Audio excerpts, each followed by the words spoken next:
সুপ্রিয় শিক্ষার্থী, এবি কি সংজ্ঞায়িত? এবি নির্ণয় করো। 2 নম্বর প্রশ্ন ছিল তুমি কি এবি নির্ণয় করতে পারো? কেন? এবি কি সংজ্ঞায়িত, মানে এবি কি সংজ্ঞায়িত প্রশ্ন করা হয়েছে। 1 নম্বর প্রশ্ন, এবি কি সংজ্ঞায়িত? তাহলে আমরা লিখবো এবি সংজ্ঞায়িত। সংজ্ঞায়িত, এবি কি সংজ্ঞায়িত? এবি সংজ্ঞায়িত, কারণ আমরা লিখবো এ ম্যাট্রিক্সের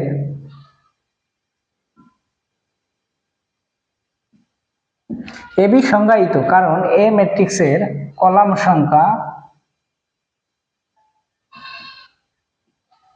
ও বি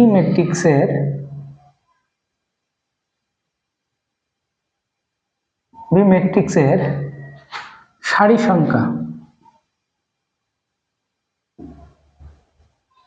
সংখ্যা সমান।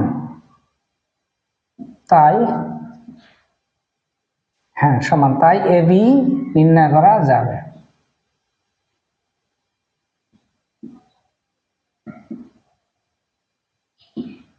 তাহলে সমান, তাই এবি নির্ণয় করা যাবে। তাহলে আমরা শর্ত দুটি পড়েছি, দুটি ম্যাট্রিক্স সারি কলাম সমান হলে গুণ করা যাবে। ঠিক ওইরকম 1 নম্বরটা খাটেনি, তাহলে সারি কলাম সমান নয় বিধায় গুণ করা যাবে না। কিন্তু এবি সংজ্ঞায়িত কারণ হলো, দেখো প্রথম ম্যাট্রিক্সের কলাম সংখ্যা দ্বিতীয় ম্যাট্রিক্সের সারি সংখ্যা সমান। কলাম কয়টা বলে তো? একটা কয়টা? 2টা। কলাম সংখ্যা এবং সারি সংখ্যা সমান, গুণ করা যাবে। তাহলে প্রথম ম্যাট্রিক্সের কলাম সংখ্যা এবং দ্বিতীয় ম্যাট্রিক্সের সারি সংখ্যা সমান বিধায় গুণ করা যাবে। তাহলে এ ম্যাট্রিক্সের কলাম সংখ্যা বি ম্যাট্রিক্সের সারি সংখ্যা সমান, তাই এবি গুণ করা যাবে বা নির্ণয় করা যাবে। যদি এটি হয়, এখন এবি নির্ণয় করো। এবি তাহলে এ মানে কি বলেন? এ মানে আছে কত? 2 1 0 0 5 1 এ। বলেন তো বি কত? এখানে গুণ চিহ্ন আছে, কোন চিহ্ন কত? 4 0 3 8। এবি বিএস নির্ণয় করো। তাহলে এ মানে দেখো তো, প্রথম ম্যাট্রিক্সের কলাম সংখ্যা দ্বিতীয় ম্যাট্রিক্সের সারি সংখ্যা সমান, বিটা গুণ করা যাবে। তাহলে গুণ করো 2 আর 4 গুণ করো। 4 দুগুণ কত? 8। 4 আর 2 গুণ করো 8। 3 একে 3। তাহলে 4 দুগুণ 8, 3 একে 3। তাহলে সারি শেষ, এখন কলাম আসো। 2 0 0 8 একে 8। এখন এটা দিয়ে শেষ, এখন 0 0 যোগ 0 0 যোগ 0। তাহলে 0 4 0 0 3 0 0 0 0 8 0 0। এখন এই 5 দিয়ে গুণ করো। 4 5 কত? 4 5 20, 3 একে 3। এখন আসো 5 0 0 8 একে 8। যদি না বোঝেন আমাকে প্রশ্ন করেন, আমি আবারও বোঝাই দিচ্ছি। 2 আর 4, 4 দুগুণ 8। এদিকে যাও 1, এদিকে কত? 3 3 একে 3। আবার যাও 2 0 0 3 8 একে 8। 0 দিয়ে গুণ করো। 8 0 0 3 0 0 0 0 0 0। এখন 5 দিয়ে গুণ করো। 4 5 20, 3 একে 3। 5 দিয়ে গুণ করো। 5 0 0 8 একে 8। বুঝতে পারছেন তো? আচ্ছা, আমি আরেকবার বুঝাই দিব, সমস্যা নাই, বুঝতে থাকেন। তাহলে 8 9 10 11 8 0 0 23 8। তাহলে এখানে কেমন করে হয়েছে দেখো, একটু আবার বোঝাই দিব। আমি আগে ঢেকে ধরবো।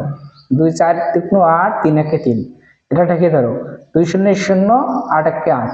এখন মাঝেরটা দিয়ে গুণ করো। 4 0 0 3 0 0, এটা ঢেকে ধরো। 0 0 8 0 0, এলাই 5 দিয়ে গুণ করো। 4 5 20, 3 একে 3, এটা ঢেকে ধরো। 5 0 0 8 একে 8। তাহলে 8 আর 3 11, 8 এর 8। 0 0 0 0 10 20 আর 3 23, 8 এর 8। তাহলে আমরা এবি পাইলাম। কি পাইলাম? এবি আমরা পাইলাম। ঠিক আছে, তাহলে আমরা আরেকবার বুঝাই দিই, একটু মনোযোগ সহকারে দেখো সবাই। এবি সংজ্ঞায়িত কারণ কি? এ মানে প্রথম ম্যাট্রিক্সের কলাম সংখ্যা দ্বিতীয় ম্যাট্রিক্সের সারি সংখ্যা সমান, বিধায় কি করা যাবে? গুণ করা যাবে। গুণের শর্ত দুটি অবশ্যই মুখস্থ করবে। আচ্ছা, তাহলে এবি, এ মানে কি? কলাম আর সারি সমান। দেখেন তো, কলাম 1 2 সারি 1 2, গুণ করা যাবে। 4 দুগুণ 8 3 একে 3 2 0 0 8 একে 8। 8 শূন্য 4 শূন্য 0 3 শূন্য 0 শূন্য 0 8 শূন্য 0, এখন 5 দ্বিগুণ করো, 4 বছর করি 3 একে 3, 5 শূন্য 0 8 একে 8, আমরা এ বি পাইলাম। এখন কি করা লাগবে, বি এ। এখন 2 নম্বর প্রশ্ন আসে, 1 নম্বর প্রশ্ন আমি শেষ করলাম, এখন 2 নম্বর প্রশ্ন আসো।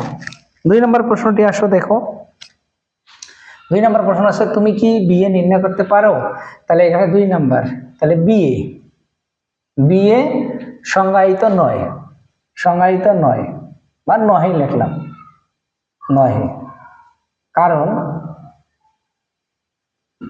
বি ম্যাট্রিক্সের কলাম সংখ্যা এবং এ ম্যাট্রিক্সের কলাম সংখ্যা সমান নয়, নহে, তাই সমান নহে, তাই বি এ নির্ণয় করা যাবে না, একদম ইজি। দেখেন আরেকবার আমি বুঝাই দেই সুন্দর করে। এখানে বিটা হবে প্রথম ম্যাট্রিক্স, এখন বিটা হবে প্রথম ম্যাট্রিক্স, বি এ হবে, বি লিখছি ভুলবশত, তাহলে বিটা হবে প্রথম ম্যাট্রিক্স, প্রথম ম্যাট্রিক্স হলো বি ম্যাট্রিক্সের কলাম কয়টা, 2টা, আর এ ম্যাট্রিক্সের সারি কয়টা, 3টা, তাহলে বিটা হলো প্রথম ম্যাট্রিক্স, এটা হলো দ্বিতীয় ম্যাট্রিক্স, কারণ এখানে এ বি আগে এ পরে, তাহলে বি ম্যাট্রিক্সের কলাম সংখ্যা কয়টা, 2টা, আর এ ম্যাট্রিক্সের সারি সংখ্যা কয়টা, 3টা, সমান নয়, তাই বি এ নির্ণয় করা যাবে না। এটুকু আমরা লিখলে মোটামুটি 1-2 প্রশ্নের উত্তর হলো। তাহলে আমরা কত পাঠ করাইলাম, পাঠ 5। এইভাবে আমি ধারাবাহিকভাবে দিতেই থাকবো, তোমরা ধারাবাহিকভাবে দেখতে থাকো, ভিডিওগুলো শেয়ার করো এবং আমার পাশে থাকো। ঠিক আছে, ভালো থাকবেন, দেখা হবে পার্ট 6-এ।